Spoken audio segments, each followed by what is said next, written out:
스톡 여러분 안녕! 스톡피아의 주식 요정입니다.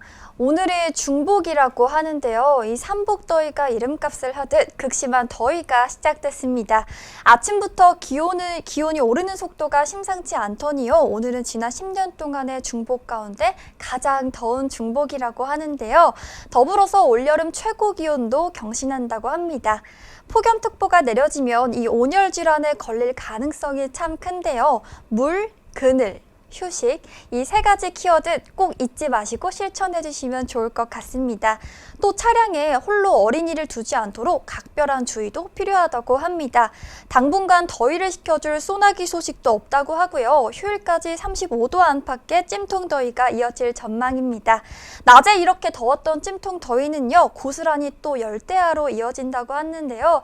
이 밤낮 없는 더위에 지치기 쉬운 만큼 적절한 휴식과 제철 과일, 음식으로 건강 잘 챙기셔야 할 것 같습니다. 그렇다면 오늘의 핫한 종목과 이슈들 짚어보겠습니다. 먼저 1위부터 10위까지 순위들 함께 볼게요. 먼저 1위는요, 카카오입니다. 2위는 삼성전자고요. 3위는 진원생명과학, 4위는 이노뎁, 5위는 네이처셀이고요.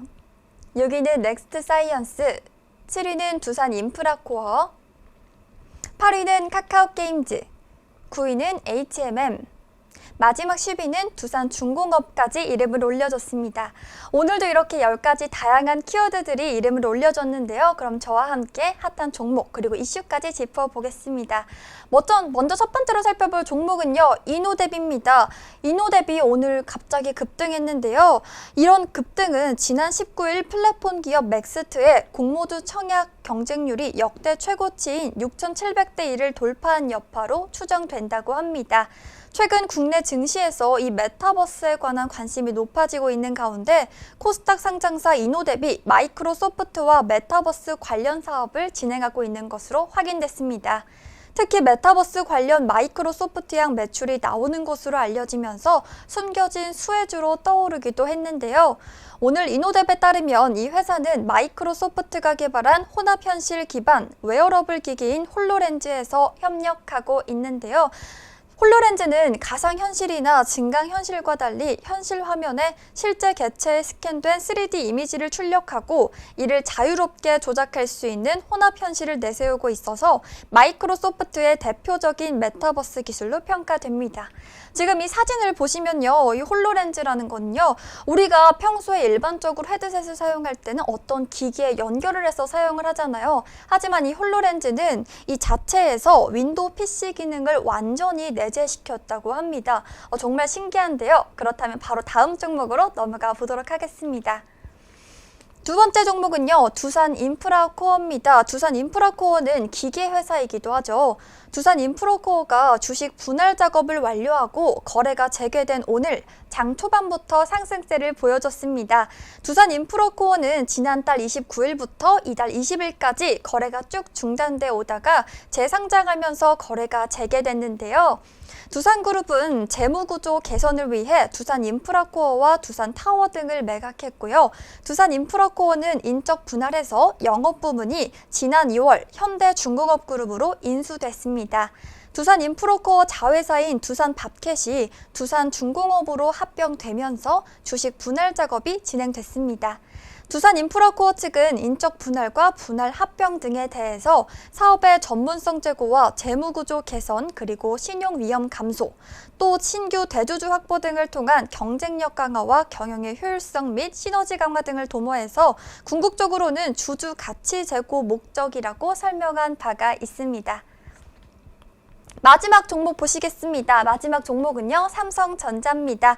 반도체 공급망을 확보하기 위한 강대국들의 패권 경쟁이 가속화되는 가운데 송영길 더불어민주당 대표가 이재용 삼성전자 부회장에 대한 8월 가석방 가능성을 직접적으로 언급하면서 현실화 여부에 관심이 모아지고 있습니다. 경제계에서는 이 부회장이 현장으로 돌아올 경우 대만 TSMC와 미국 인텔 등 경쟁자들에 뒤처져 있던 삼성의 투자 시계가 다시 돌아갈 가능성이 클 것으로 전망합니다.